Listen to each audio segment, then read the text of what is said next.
Así pues que para ir a Venus hay que conocer los misterios de la entrada y la salida.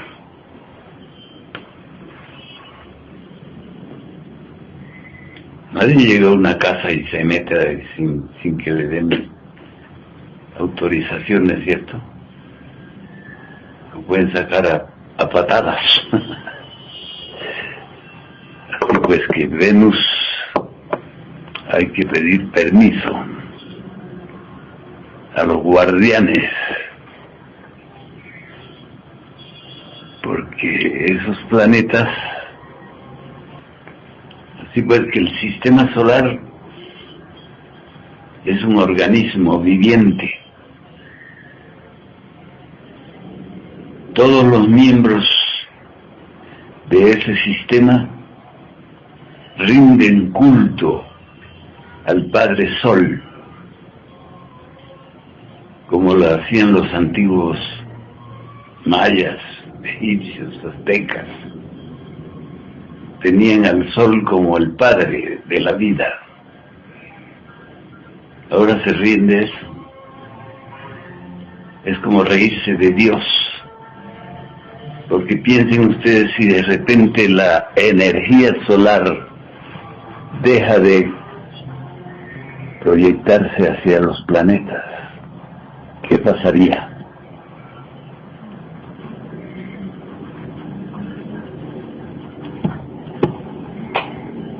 De modo que la vida viene del Sol, y todos nosotros, desde el punto de vista anímico y espiritual, somos hijos del Sol. Y los que no son hijos del Sol, son hijos de la Luna. ¿Y cómo son los hijos de la Luna? Lunáticos. ¿Verdad? Los hijos del Sol son dioses, los hijos de la Luna son lunáticos. Casi todos tienen cola y cuernos, y caminan y deambulan por las calles de todas las ciudades del planeta.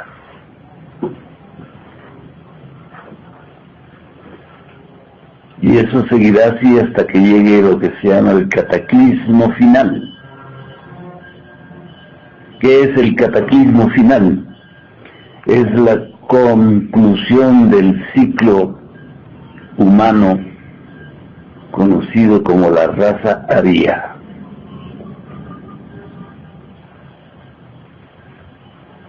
La raza anterior a la aria fueron los atlantes, que según dicen las escrituras sagradas, desaparecieron por las aguas, por el elemento agua. El agua inundó todo el continente y perecieron todos menos aquellos que habían entrado al arca de la alianza.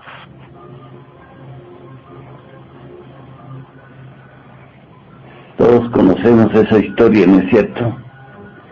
Lo que no sabemos es el significado esotérico del arca de la alianza, el significado oculto. Entonces un maestro, un Dios encarnado en aquel continente llamado Noé, reunió a todos los seres humanos de puro y noble corazón que no quisieran perderse en el cataclismo final. Y así se formó el movimiento esotérico conocido con el nombre de Arca de la Alianza.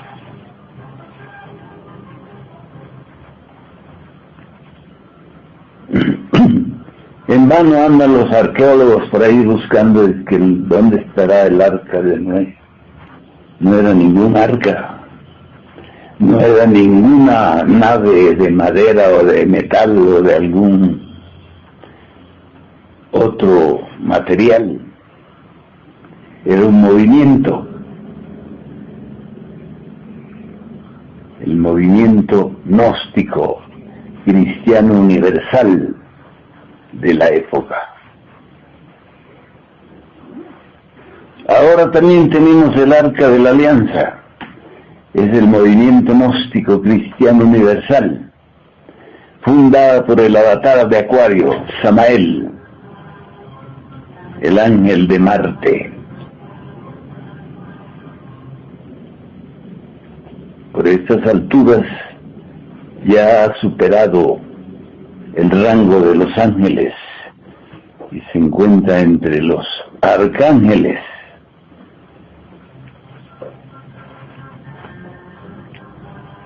Así pues que la historia oculta de la humanidad es una, y la historia externa y profana es otra,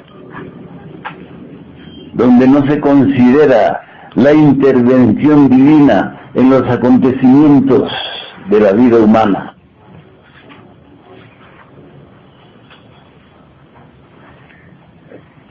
Por ahí los científicos quieren desvirtuar el poder divino de la creación. Andan diciendo, por ejemplo, que el planeta Tierra surgió de una explosión.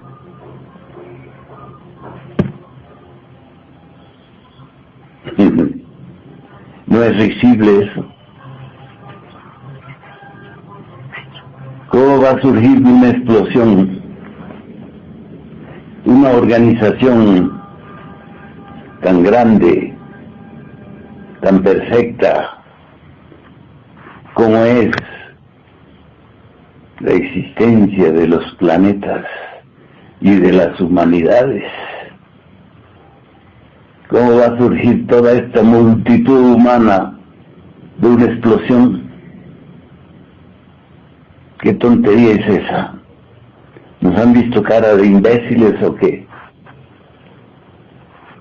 Tiene que haber una intervención de una inteligencia suprema para organizar algo tan grande como la creación de un planeta.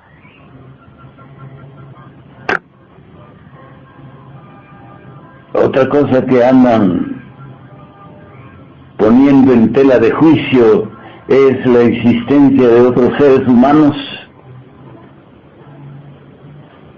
¿Creen nuestros sabiondos científicos que los terrícolas somos los únicos seres humanos?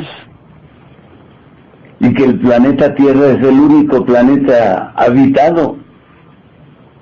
¿Habráse visto? Donde existen millones de galaxias con millones de soles y millones de planetas, y el único habitado es el planeta Tierra. ¿Quién puede creer eso? ¿Qué pensamiento que funcione normalmente puede concebir semejante cosa? Pero ese es un hábito de los seres humanos del planeta Tierra. Porque cuando Cristóbal Colón dijo que existía por acá todo esto que existe llamado América, se rieron de él los europeos, especialmente los españoles.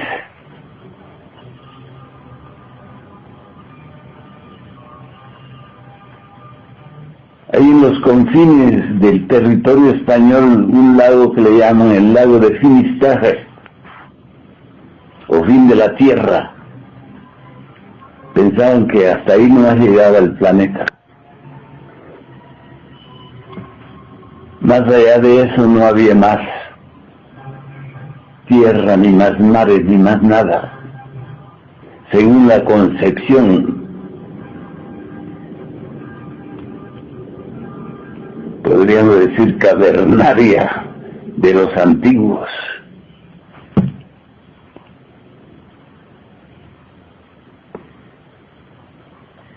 De modo que la existencia de las demás humanidades es un hecho concreto, porque no podía existir ningún planeta sin su humanidad correspondiente, porque entre la humanidad y el planeta hay una relación constante.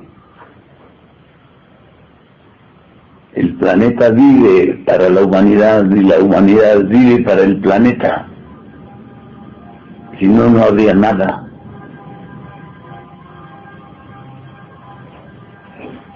De modo que los dioses marcianos, venusinos, jupiterianos, no permitirían la entrada de ninguna nave espacial que no estuviera dirigida y conducida por hombres despiertos, por dioses, o al menos semidioses.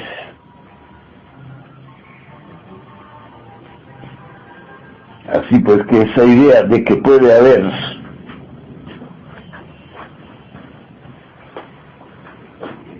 buenas noches, de que puede haber viajes interplanetarios es totalmente absurda, porque los terrícolas no se han conquistado a sí mismos.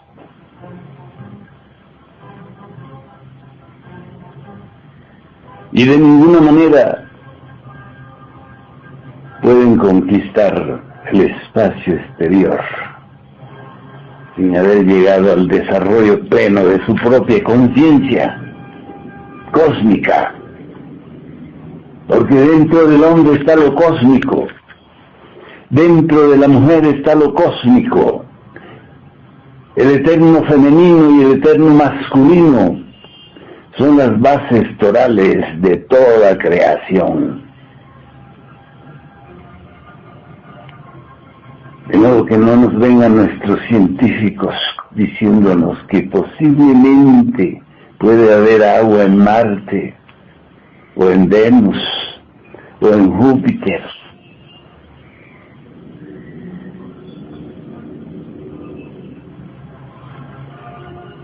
De modo que el sistema solar es un organismo gigantesco, colocado dentro de la Vía Láctea, para que tenga equilibrio y fundamento ese sistema llamado galaxia.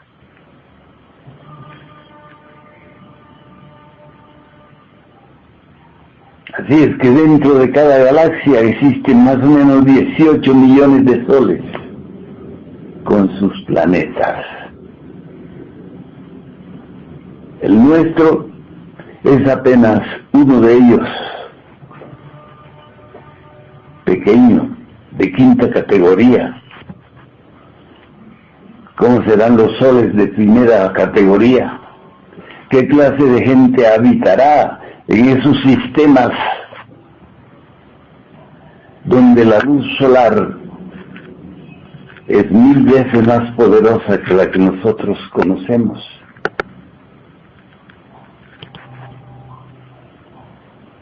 De modo que el ser humano debe aprender a concebir la gran creación como un organismo gigantesco que se llama el rayo de la creación. Ahí están todos los sistemas solares, todos los sistemas planetarios, todos los sistemas galácticos, poblando el espacio infinito. De modo que no nos vengan estos de la NASA con que posiblemente haya agua en Marte o en Venus. Es claro que los 4 elementos de la naturaleza son la base fundamental de la vida en todas partes.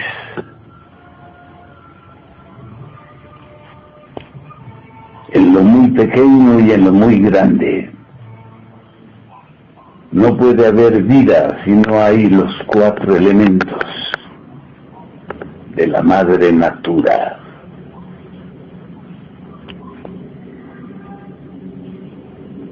Así que donde quiera que brille una luz en el espacio infinito, ahí está la existencia de muchas criaturas. El problema con los terrícolas es que no siguieron el proceso establecido por los cosmocratores, por los creadores del universo.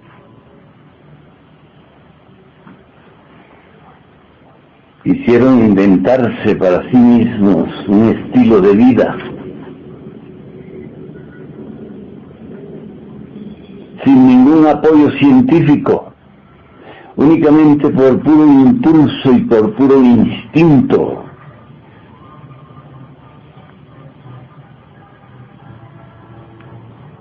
Y por eso esta humanidad lleva millones de años de retraso. Si fuésemos nosotros a un planeta de nuestro sistema solar, al volver acá, nos sentiríamos como viviendo entre gorilas, entre monos, macacos, etcétera. De tanto que hemos descendido en el nivel de la cultura universal, de tanto que hemos perdido en ese viaje doloroso y triste hacia atrás. Todas las humanidades fueron hacia adelante y nosotros fuimos para atrás, en un proceso involutivo sumamente doloroso, triste, espantoso.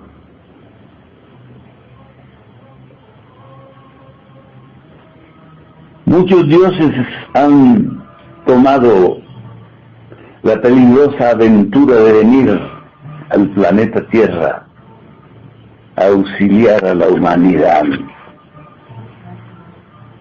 Bien conocida es la historia de esos dioses, cómo han sido tratados por los seres humanos. Me acuerdo muy bien cuando los judíos malvados le dijeron a Jesucristo: demonio tienes, a Jesucristo, el más elevado de los seres que han pisado este planeta.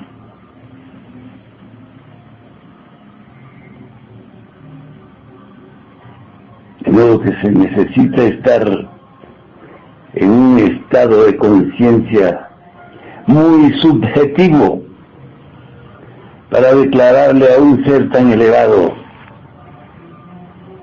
demonio.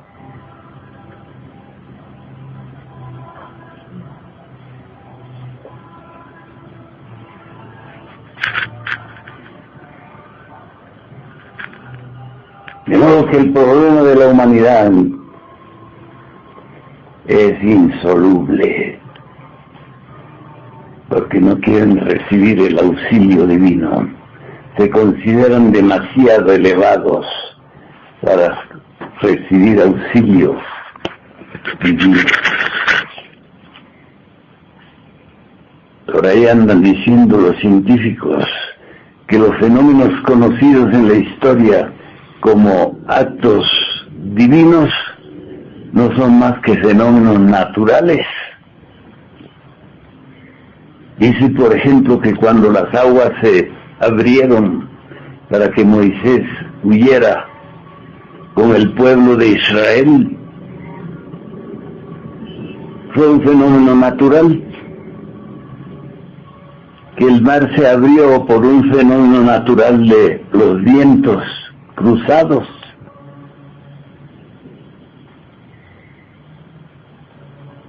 Lo mismo han querido decir con la estrella de Belén. que no era ninguna estrella especial, sino que había un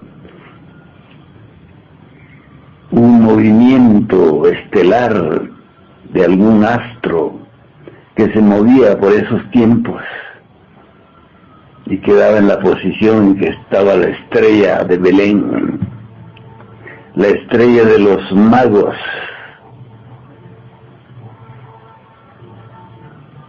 Lo mismo han dicho del maná del desierto, que eso era un fenómeno natural que acontecía por esos tiempos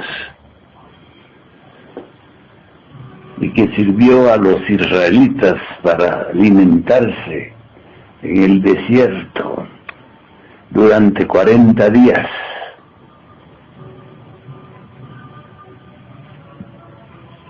De modo que los famosos científicos terrícolas no son más que unos farsantes, inventores de teorías infantiles que solo las pueden creer los dormidos, los inconscientes,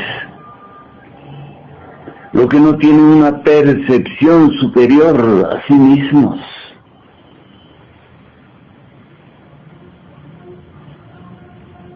De modo que la sabiduría divina es el único camino por el cual podemos volver al punto de partida original, nuestra inocencia. Para eso tenemos que aniquilar todos los elementos infrahumanos que se han convertido en los guías de nuestra vida psicológica. Ira, codicia, lujuria, envidia, pereza, orgullo. Esos son los factores que gobiernan al ser humano común y corriente.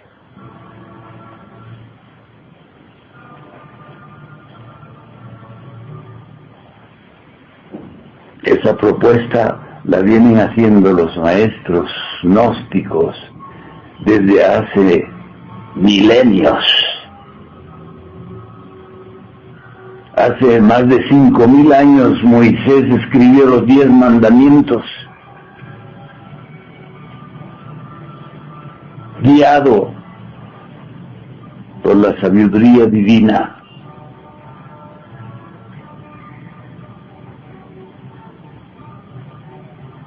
Y todavía la humanidad terrícola no cumple ni siquiera con uno de esos mandamientos.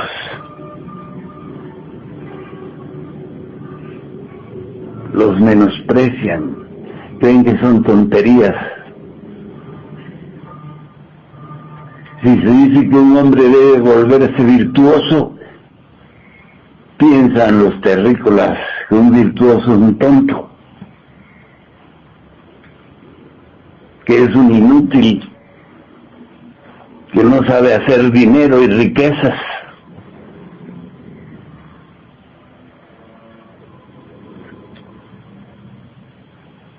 Todavía el judaísmo internacional piensa que Jesucristo fue un tonto, porque en vez de llenarse de riquezas, utilizando sus poderes, hizo todo gratuitamente. Ni siquiera cobró por devolver la vida a muchos que ya estaban en el hoyo.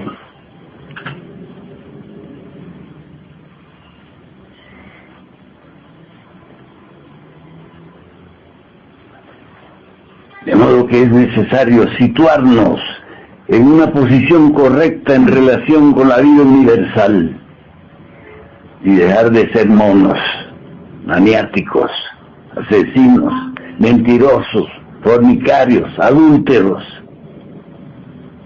Abandonar esa vida diabólica, porque nos está conduciendo al infierno. ¿Qué es el infierno? Muchos creen que el infierno es alguna invención de los espiritualistas, de los maestros gnósticos de todos los tiempos.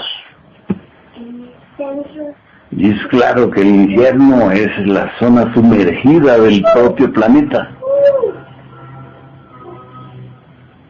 Nosotros estamos aquí en la superficie del mundo tridimensional. Para arriba y para abajo hay vida. Para arriba viven los dioses, ángeles, arcángeles, serafines, querubines, potestades. Para abajo existen todos los demonios conocidos.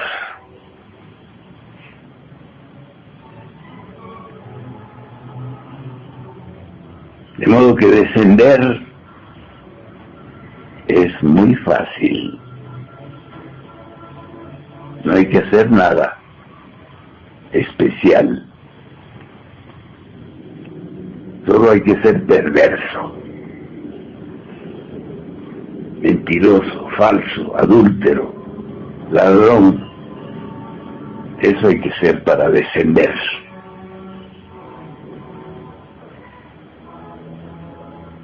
¿Y cómo es ese descenso? ¿Es con el cuerpo físico y todo? No. El cuerpo físico tiene sus límites y no va más allá del límite del mundo tridimensional. Es que cuando llega la muerte se deshace el cuerpo físico, pero el que vive ahí continúa más allá de la muerte.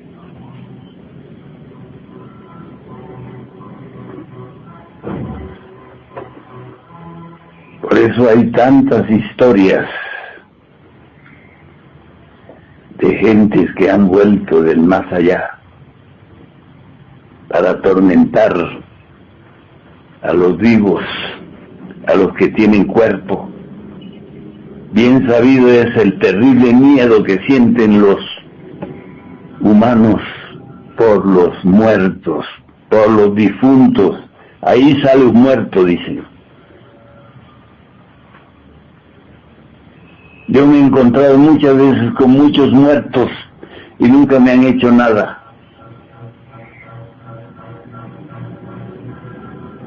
De modo que los muertos no pueden hacernos nada.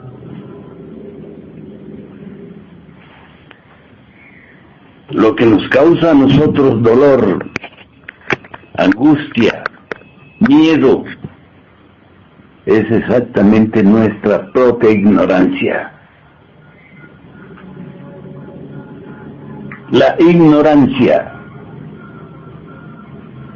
es lo que nos causa tanto dolor, tanto miedo, tantas ansiedades, angustias, preocupaciones.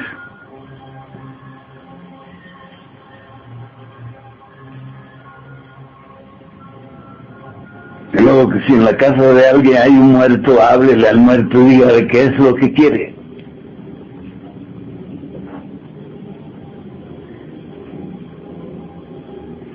Así es como se enfrentan las cosas. No es con miedo y temblando. En Venezuela conocí un caso de un muerto que atormentaba a los habitantes de una casa. Y me dijeron que podía ayudarles. Les dije que sí. Fui allá, salí de mi cuerpo y fui a la casa y le hablé al muerto. Y le dije, usted está atormentando aquí a los que viven. Haga el favor de retirarse. Vaya a cumplir con los designios de la bendita Madre Natura. Desapareció el muerto, el fantasma, el que asustaba a la gente.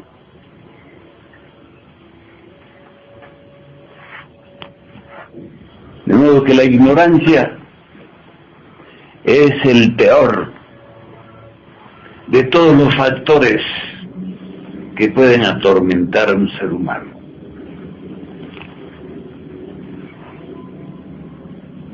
Así es que en esta noche quiero hacerles énfasis en la necesidad que tenemos de iniciar nuestro camino de regreso hacia el punto de partida original.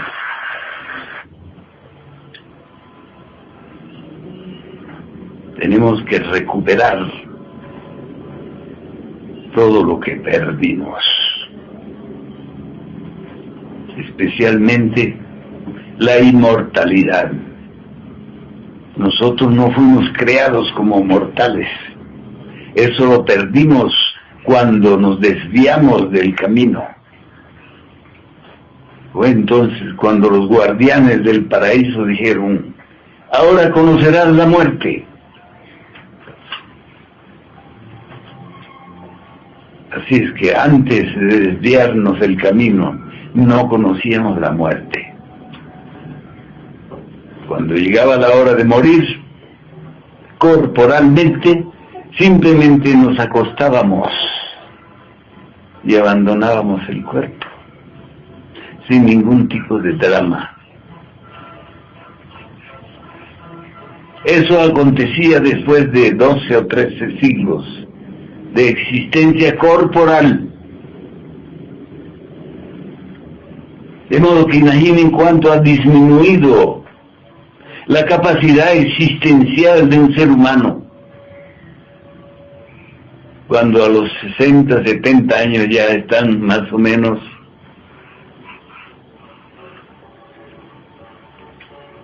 sándwich.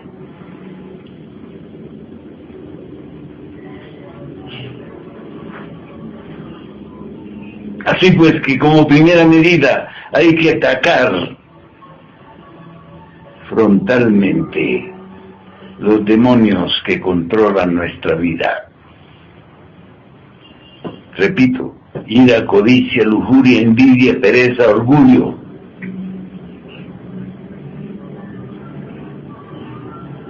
Conocidos como 7 pecados capitales. Son capitales porque detrás de ellos tienen sus legiones. En los cuentos de hadas, cuando el personaje diabólico muere, todos sus seguidores mueren, desaparecen. Así, cuando nosotros eliminamos a alguno de estos demonios capitales, sus legiones mueren, quedan sin sustento, quedan sin su papito que los proteja. Eliminar un defecto es una cuestión de valor. Primero descubrimos el defecto por medio de la técnica de la autoobservación. Hay que abandonar ese sistema psicológico del olvido de sí. Hay que recordarnos constantemente, autorrecordarnos. Aquel que se recuerda constantemente a sí mismo no puede vivir con ningún defecto, no puede convivir con ningún demonio dentro de su templo interior.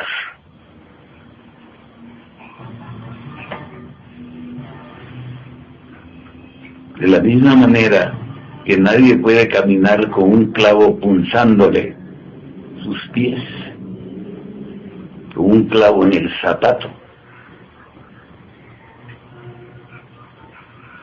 Así nadie puede vivir con algún demonio punzándole su dignidad, su alma, su esencia, su ser.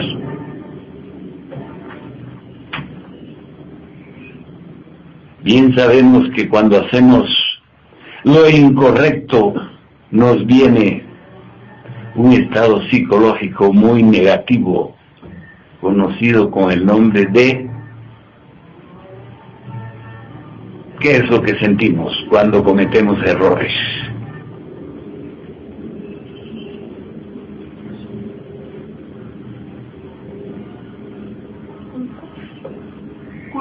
Culpa. sentimiento de culpa. Eso es sumamente doloroso.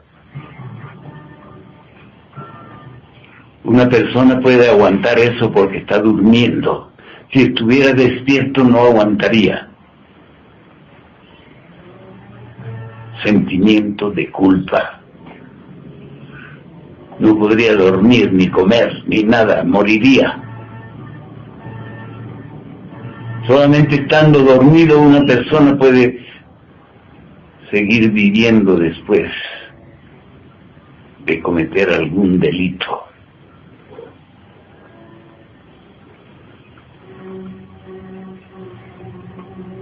De modo que mediante la autoobservación podemos descubrir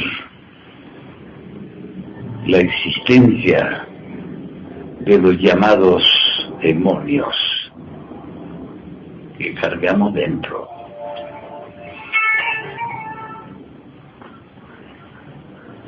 Cuando tenemos la dicha de descubrir algún defecto, nunca debemos condenarlo ni justificarlo. Si condenamos el defecto, se esconde en las zonas sumergidas del mundo interior. Si lo condenamos, igual se esconde. Así es que condenando el defecto o justificándolo, no logramos eliminarlo. Solo por medio de la comprensión. ¿Qué es comprender?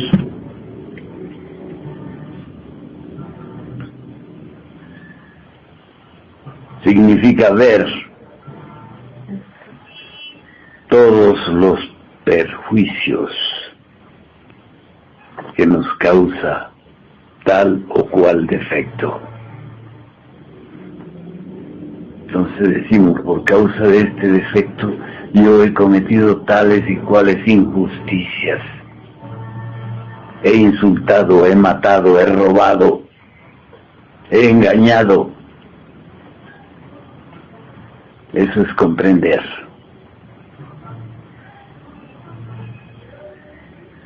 No es condenándole, diciendo, este maldito defecto ya no me deja vivir. Eso no sirve para nada. Someterlo al defecto, al proceso de la comprensión.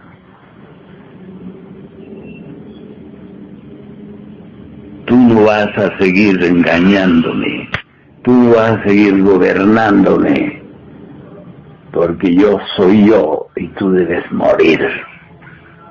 Así se le habla a los defectos. Con mucho rigor. Así es como eliminamos los defectos. Porque no los podemos agarrar a patadas o a trompadas o a disparos. Solo con la comprensión creadora podemos eliminar los defectos. Y cuando los defectos mueren, surge dentro de nosotros lo opuesto. ¿Qué es lo opuesto de un defecto? La virtud, la perfección.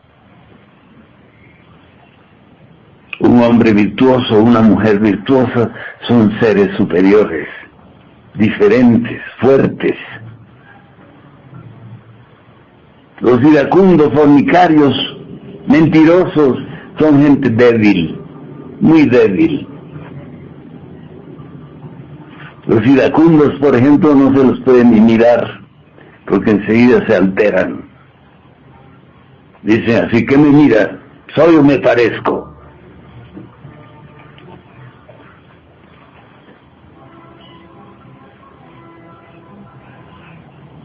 De modo que el proceso de eliminar defectos se conoce en el cristianismo esotérico como muerte.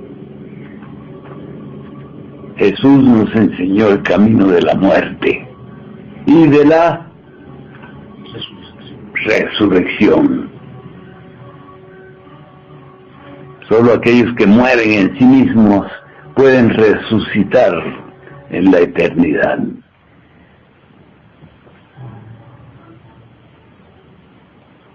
Si no hay ese proceso en nuestra vida, entonces el diablo se carga con todo.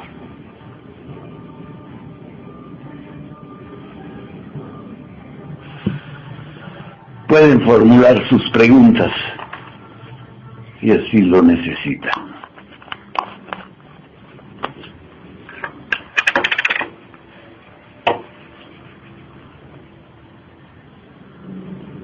Maestro, usted dijo que en los niveles de jerarquía están los ángeles, arcángeles, etcétera, hacia arriba, y hacia abajo los demonios. Y hacia abajo, ¿cómo es la jerarquía?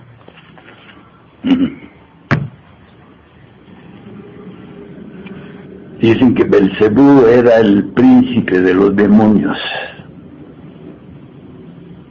De modo que ¿quién sería el rey?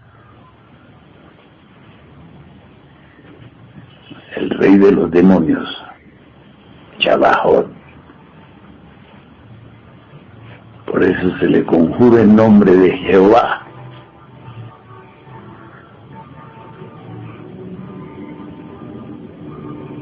¿Verdad? Jehová es el rey de la creación. No es una persona divina ni humana. Es un grupo de cosmocratores que utilizando el verbo crean nuevos mundos, nuevos sistemas solares. Nada de explosiones ni tonterías de esas que hablan los científicos. Es el verbo divino el que hace surgir la vida.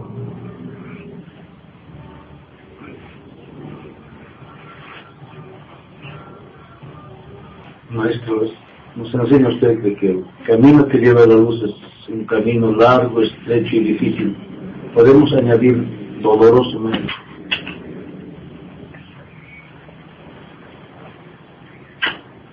El éxito nunca es doloroso. De modo que cada vez que muere algo en nosotros, algo malo, nace algo correcto. Y eso nos da valor, alegría, ímpetu, anhelos. Así que no hay dolor en eso. El dolor es cuando metemos la pata.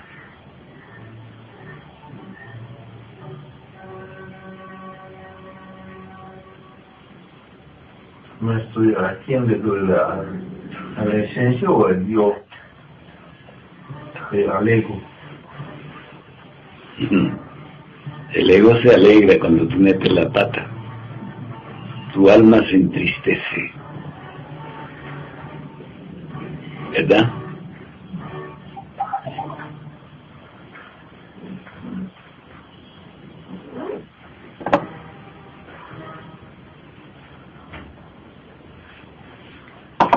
Maestro, una consulta. Debo entender a Dios como una fuente de energía y al alma o a la esencia la parte divina la cual está enviando. De esa alma divina yo soy un pequeño fragmento en el cual está atravesando circunstancias para adquirir conocimiento. En este pensamiento estoy en lo correcto. Si es que haces la diferencia entre la acción anímica y la acción ególatra, estás en lo correcto.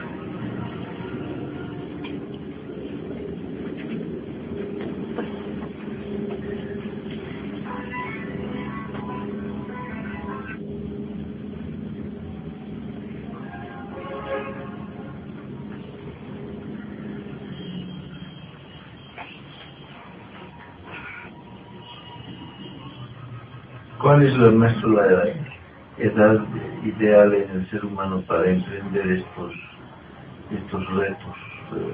espirituales, gnósticos, el trabajo gnóstico. Yo comencé a los 7 años.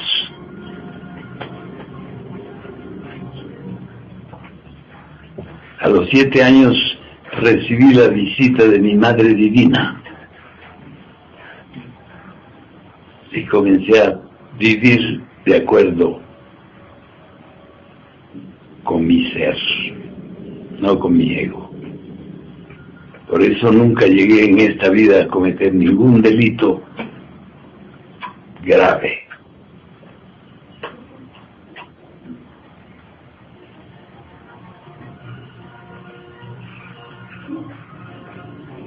De modo que en el momento en que uno recibe esta enseñanza, es el momento biológico y psicológico de comenzar su regeneración, su transformación, su ascensión.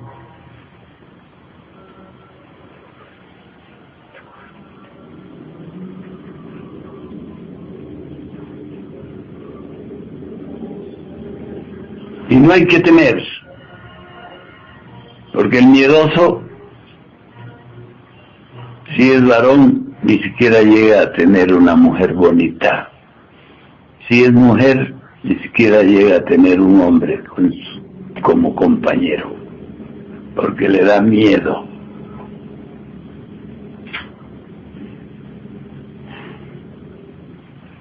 Así pues que no hay que ser miedoso, hay que ser valiente.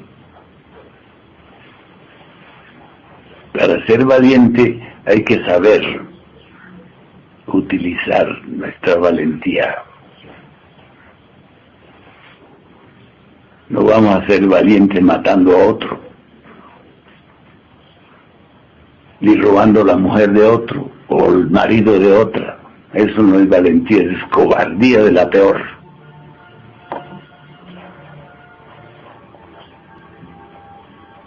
Muchas gracias por escucharme.